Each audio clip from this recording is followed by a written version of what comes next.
이번 뉴스 브리핑 시간에는 국제 뉴스 중에서 이제 유대인 관련 뉴스가 인상 깊은 것이 하나 발생을 해서 이것을 가지고 말씀을 좀 드리고 싶습니다.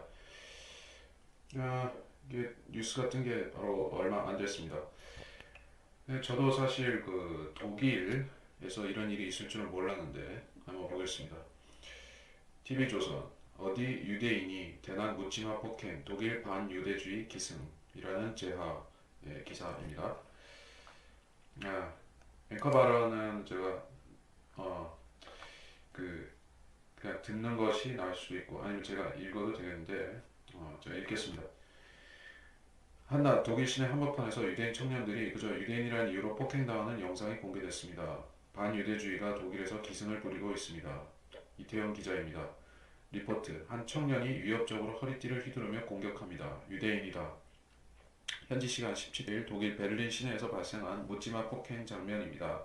지나가던 사람들이 폭행을 말리며 거칠게 항의하자 그때서야 폭행을 멈춥니다. 경찰을 부를 거예요. 폭행 피해자들은 유대인의 상징인 모자를 써 표적이 된 것으로 보입니다. 허리띠에 맞은 부위는 빨갛게 부어올랐습니다. 아담 아무시 피해자 침착하게 있으려고 했지만 너무 무서웠습니다. 독일에서 이슬람남이 반유대주의가 기승을 부리고 있습니다. 앙겔라 메르켈 독일 총리 반유대주의에 맞서 싸우는 걸 기꺼이 할 것입니다. 엄격하고도 확실하게 해야 합니다. 실제로 독일에서 반유대주의 범죄는 지난해 1453건으로 집계돼 사상 최고치를 기록했습니다. TV조선 이태영입니다. 자, 이거는 뭐 이례적인 놀라운 뉴스인데 왜냐하면은 우리의 고정관념이 그렇죠. 독일은 2차 대전 때 유대인들에게 엄청난 그 전쟁 범죄, 즉 600만의 유대인을 여러 가지 방법으로 특히 가스실에서 학살함으로 인해서 그들은 계속해서 유대인에 대해서 사죄를 하고 또 이제 그 독일 내에서 나치에 대해서 엄격한 그 찬양 공호 표현의 자유에 대해서 제약을 해왔던 것이죠. 근데 근년간에 들어서 비교적 최근에 들어서 그러한 그 나치에 대한 규제 또 유대인에 대한 그러한 차별적인 발언을 법적으로 제재하는 부분 이런 것들이 많이 느슨해지고 있다, 이완되고 있다 하는 것을 느끼게 합니다. 그러다 보니까 지금 이 현상의 원인이 어디에서 비롯되었는가 하는 것을 TV조선 기사 뉴스에서는 이것이 이슬람 난민이 늘어났기 때문이다 이렇게 이야기를 하고 있습니다만은 글쎄 뭐 이슬람 사람들이 유대인을 싫어하죠. 유대인에 대해서 그들은 교리적으로 그 유대인과 기독교인을 동급으로 놓고 박해하라고 그렇게 명시를 하고 있죠. 교리상으로.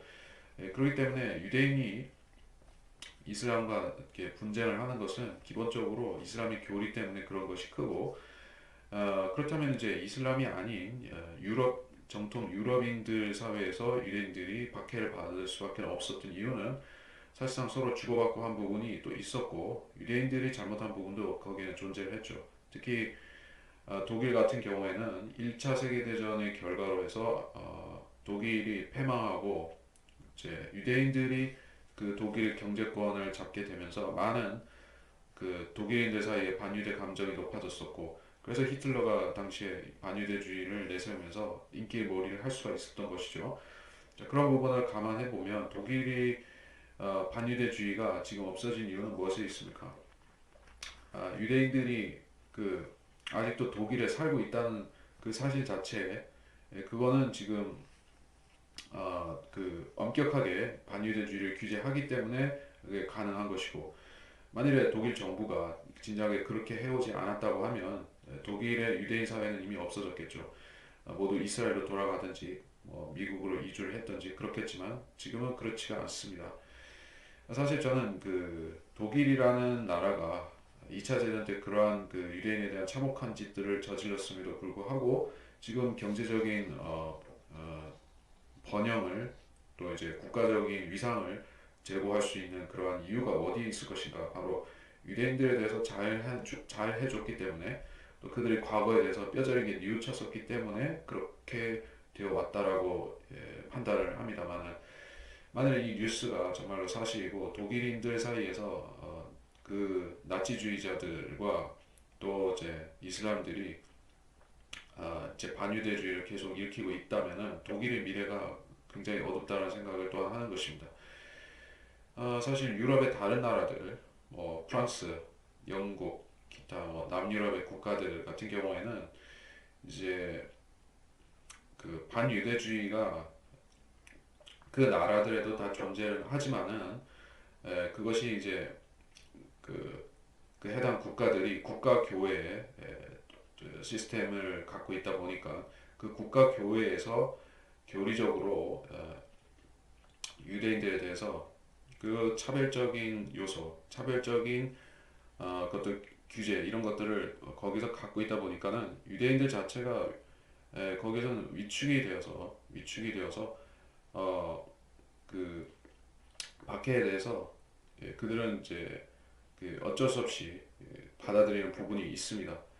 예, 그 스페인이나 다른 그 남유럽 국가들 같은 경우에는 민주주의가 작동하고 있는 것은 사실이지만 어디까지나 카톨릭화에서의 민주주의이기 때문에 그, 그 종교 자체가 민주주의를 배격하는 종교이기 때문에 그들의 의식 세계 속에는 여전히 그 반유대주의가 살아있다는 것이요. 이슬람들이 반유대주의를 펴는 것도 결국에는 그들이 이제 종교적으로 폐쇄적이고 억압적이고 또 이제 어, 그들이 유대인을 싫어하는 것은 결국에 그들이 국가 교회로서 유대인을 대체한다는 사상이 있기 때문에 그런 것이요. 대체한다는 사상. 자, 독일에도 마찬가지로 국가 교회가 작동을 하고 있고 루터 교회가 실질적으로 보면 반유대주의 요소를 갖고 있습니다. 네. 루터가 반유대주의를 그 독일인들 사이에 고착시킨 그러한 비난을 사고 있죠. 그래서 루터가 잘못한 부분이 반유대주의에 있다 이런 이야기를 하고 히틀러가 그것을 적극 활용했다는 이야기도 합니다. 물론 지금의 뭐 독일 사람들이 그 인구 대비 퍼센티지로 그렇게 신실한 루터 교도들이 많이 있는 것은 아니지만서도 어쨌든 국가 교회라는 것은 그렇죠. 한번 유아 세례를 받고 그 시스템에 종속이 되면 죽을 때까지 계속 루터 교인으로 살아가는 것이에요. 뭐 특별히 그거를 벗어나기 위해서 그 인위적으로 하지 않는 한 계속 살아가는 것이에요. 평생 그 이제 루터교 성당, 루터교 교회 이제 등 얼굴을 안 비친다 할지라도 명목상으로는 교족부에 들어가 있는 채로 사는 것이에요. 뭐 그것은 카톨릭도 마찬가지요. 뭐 다른 국가교회 즉 그 동방교회도 다 비슷한 것입니다. 어쨌든 그 독일 사람들이 의식 속에는 여전히 루터로부터 또는 그 이전의 카톨릭의 누르브로부터 그리고 히틀러로부터 이어가는 그 유대인 박해의 피가 계속 흐르고 있다는 것을 우리가 이제 좀 생각을 해야 된다는 것입니다. 근데 성경은 유대인을 박해하는 자들의 끝이 미래가 절대로 좋지 않을 것이라고 그렇게 경고를 하고 있습니다. 반면 유대인을 축복하고 유대인에게 선대하는 족속과 선대하는 나라들은 번영을 한다고 말씀을 하는 것이에요. 그런 증거가 어디 있습니까? 창세기 12장 3절에 나온 것이죠. 너를 축복하는 자들에게 내가 복을 주고 너를 저주한 자를 저주하리라. 네 안에서 땅의 모든 족속들이 복을 받을 것이라 하셨더라. 자, 아브라함에게 하나님께서 하신 그야말로 이제 전지구적인 범위로 적용되는 축복입니다. 이것은 이제 유대인에 대해서 적용되는 특수한 사례인 것이요. 이 세상의 세계의 어떤 민족도 유대인들이 받은 이러한 특권은 받은 바가 없습니다. 한국 민족에게 잘해주는 민족이 전 세계에서 이렇게 다 번영하고 1등 국가가 된다고 하면 이 한국 민족은 그 존재 자체가 복덩어리가 되겠죠. 예. 뭐 사실 비슷한 요소가 있다고 사람들은 말을 합니다. 유대인과 한국 사람이 비슷하다. 민족성도 비슷하고 또 그들의 그 어떤 평화를 선호하는 습성도 비슷하다라고 얘기는 하지만은 뭐 다른 것이 또 없는 게 아니죠. 어쨌건 유대인들을 축복하고 유대인들에게 잘해주는 민족은 무조건 번영하게 돼 있다는 것이요. 아까도 얘기했다시피 독이 그래서 지금 선진국에 또 그리고 유럽에서도 가장 선진국의 반열에 올라서 있는 이유가 사실 이게 그 지금까지 2차 대전 이후에 계속해서 친유대주의를 해왔기 때문에 그것이 가능했다. 근데 지금 그 구도가 뒤집어지고 있는 것이 현저하게 지금 드러나고 있는 것이 이 뉴스라는 얘기입니다. 자, 만일에 이제 독일 행정부, 독일 정부가 계속해서 유대인에 대한 입장을 안 바꾼다 할지라도 독일의 국민들이 극우주의를 물들고 이제 네오나치즘에 더 젖어들고 또 그리고 그 유입되는 이슬람 난민들에 의해서 그러한 그 반유대 분위기가 더 급물살을 타게 된다면 결국에는 2차 대전 직전의 그러한 히틀러의 박해와 같은 상황이 그러한 비슷한 상황이 언젠가는 도래할 수 있다는 것을 저는 생각하는 것입니다. 뭐 이것이 독일에서만 비단 국한된 현상은 아닐 것입니다. 유대인들이 가장 많이 해외에서 살고 있는 지역 중에 하나가 미국인데 그 미국에 600만인지 그 이상인지 하는 그 유대인들이 사는 미국에서도 사실은 암암리에 반유대주의가 많이 있습니다. 어, 그러니까 반유대주의하고 이 유색인종 차별하고 이게 때로는 혼동되고 겹쳐지는 부분도 있습니다만은 엄밀히 말해서는 다른 것입니다. 이제 그 백호주의라고 하죠. 이게 그 동양인에 대해서 이렇게 차별하는 것을 백호주의라고 하는데 그것은 그 서구권 국가들, 뭐 호주라든지 뭐 캐나다라든지 뭐 다 포함해서 서구권 국가, 서구 국가들에는 다 존재를 합니다. 이제 백호주의는 결국에는 유대인한테도 에, 유대인 스스로한테도 적용이 되는 부분이죠. 유대인의 경우에는 지금의 유대인들은 그 원래는 셈족의 그 계통이었었지만은 지금은 현재는 코카서스 즉 그 백인들과만의 혼혈이 이루어진 관계로 해서 그들 자체가 이제 동양인을 차별하는 그런 아이러니를 보여주는 것이요. 그래서 지금 그 미국에서는 어떻습니까? 유색인종 차별이라는 것은 지금도 존재하지만 그 유대인 문제에 대해서는 계속해서 의도적으로 언론 매체 또 이제 매스컴 그리고 이제 문화 콘텐츠 이런 데서 적극적으로 다루지를 않기 때문에 수면 밑에 잠들어 있다 이런 이슈인 것이요.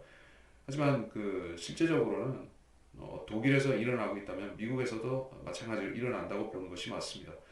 자, 2차 대전 그러니까 히틀러가 이제 정권을 잡았던 초기에 미국에서도 나치즘이 굉장히 활성화되었던 시점이 있죠. 자, 제가 이제 그 만화를 이제 그 관련된 만화를 제가 번역을 한 것도 있는데 카페에 올린 것도 있는데 거기서 보니까 그렇습니다.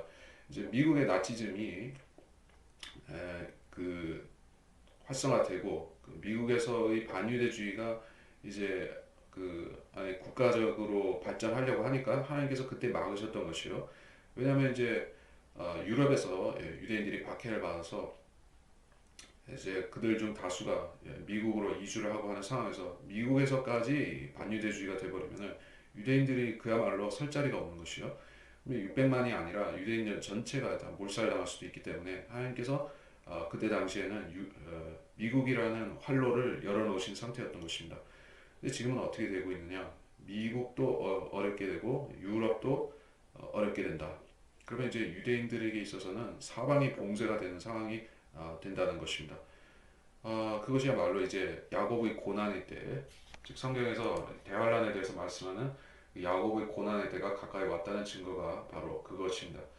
야곱의 고난의 때에 대한 구절. 예레미야서 30장 7절입니다. 슬프도다 그 날이 크므로 어떤 때도 그와 같지 않나니 그 날은 야곱의 고난의 때라. 그러나 그는 그 고난에서 구원을 받으리라. 야곱의 고난의 때는 7년 환란 그 중에서도 특히 극심한 후 3년 반의 기간을 말씀하는 표현인데 이 기간 동안에 일어날 일은 그동안의 역사 속에서 일어났던 유대인들이 그 이방에서 머물면서 당했던 모든 고난들을 합친 것보다 더 큰 고난을 그들이 겪을 것이다. 이러한 그 개념을 담고 있습니다. 지금은 유대인들이 이제 나라를 세워서 그 비록 완전히 안정된 상태로서 살고 있지는 않지만 정착촌을 계속해서 세우면서 주변과의 분쟁을 겪고는 있지만 그래도 그 지난 2000년 기간 동안에 있었던 박해만큼은 그들의 고난만큼은 이제 아니죠. 지금은 비교적 안전하게 살고 있습니다. 유대인들은 이제 지금 유대인 금융 재벌들은 이제 세계 경제와 또 물류와 여러 가지를 장악하고 있기 때문에 유대인들에게 유리한 구도로 세상을 많이 운영을 해왔습니다. 그래서 유대인들은 지금 안전하다고 그 완전히 안전하다고 말할 수 없고 또 완전히 회복되었다라고 말할 수 없는 지경에 있지만 즉 그들의 성전도 아직 지어지지 않았고 그 고토 땅도 아직 다 회복이 된 것이 아니지만은 그래도 살만하다 이렇게 여겨집니다. 이제 그 유대인들에 대해서 주어진 소명 그들의 민족적인 존재 의의는 팔레스타인 카나안 땅에 그들이 온전히 들어가서 거기서 메시아를 기다리면서 사는 것이 이 교회 시대 동안에 유대인들이 보여줘야 될 모습인 것입니다. 근데 지금 어떤 상태에 있습니까? 유대인들은 아직 실질적으로 다 돌아간 것이 아니고 많은 숫자가 아직 남아 있습니다. 이방에 남아 있습니다.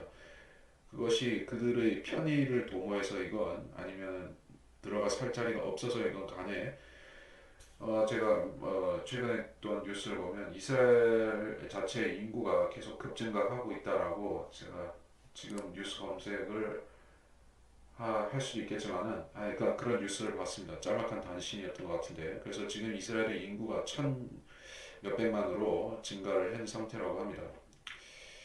이제 유대인들이 숫자가 늘어나고 그 땅에 정착점을 세우고 이제 그러한 인구의 압박에 의해서 이제 더는 지체할 수 없이 주변 국가들, 적성 국가들, 아랍 국가들과 평화 조약을 맺어야만 하는 시기가 이제 도래했다.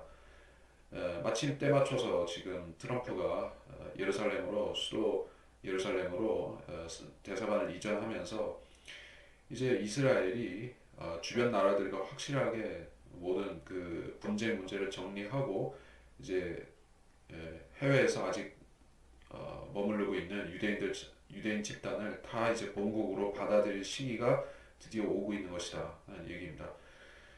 자, 이것은 그 우리에게 있어서는 좋은 신호입니다. 우리라는 것이냐, 우리 그리스도인들, 성인들을 믿는 그리스도인들에게 있어서는 매우 좋은 신호이죠.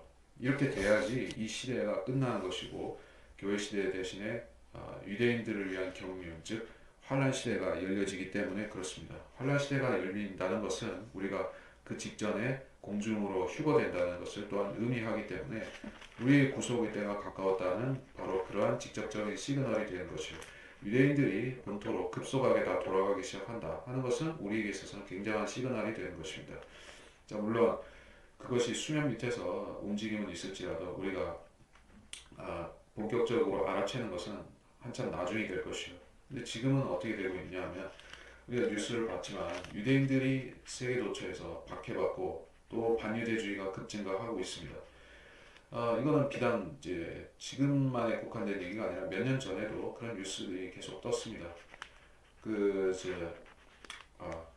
몇 년 전부터 프랑스에서 대규모 테러, 총격이라든지 이슬람들이 일으키는 각종 테러가 일어나면 그 유대인들도 표적이 되곤 했었던 것입니다. 유대인 상점을 그 상점에서 인질극을 벌인다든지 이런 사건들이 발생하고 더불어서 유대인의 묘지에 대한 각종 모독 사건이 발생하고 이러면서 유럽의 유대인들을 이미 동요하고 있다는 것이요.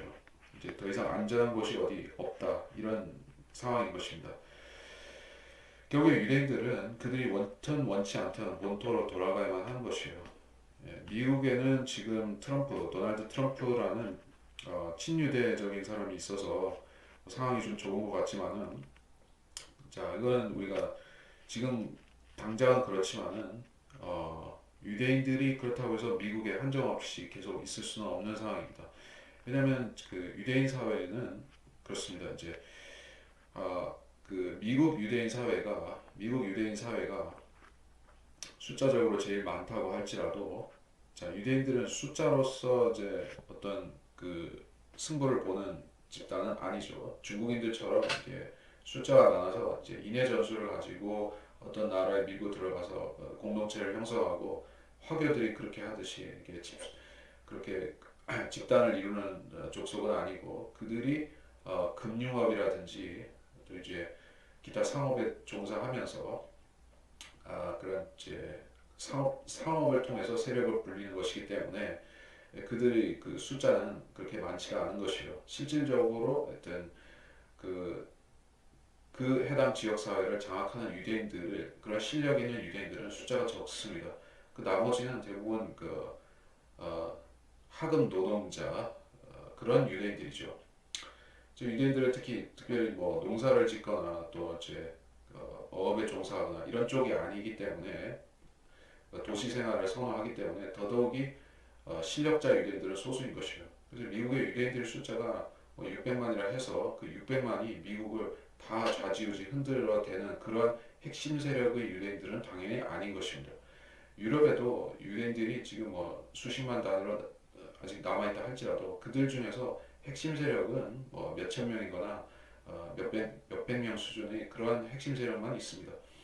그래서 이제 유대인들이 본토로 돌아가는 것은 이제 결국에는 그 소수의 엘리트들이 돌아가는 것이 아니라 실제적으로 그 유대인 탄압, 유대인 박해를 피부에 와닿게 체감할 수밖에 없는 그 하류층들이 다 돌아가는 것이에요. 세계 경제, 세계 경기가 지금 뭐 당장은 호황이고 당장은 좋지만은 자 하나님께서 이제 그러한 그 경제적인 호황을 지금 허락하신 이유는 이제 휴거의 때를 조정하고 계시기 때문에 그런 것이죠. 그래서 하나님께서 궁극적으로 유대인들을 본토로 다 돌려보내실 것인데 그렇게 되기 위해서는 말하자면 세계 경제 공황, 경제 대공황이라고 하죠. 1920년대에 있었던 그러한 세계 경제 대공황 그것이 또 발생할 수도 있는 것이에요. 네, 그렇게 되면 유대인들은 그 과거에는 그러한 대공황을 통해서 이득을 챙기곤 했었지만은 이득을 챙김으로써 또 어떻게 되냐면은 반유대주의가 폭발을 하게 되는 것이요.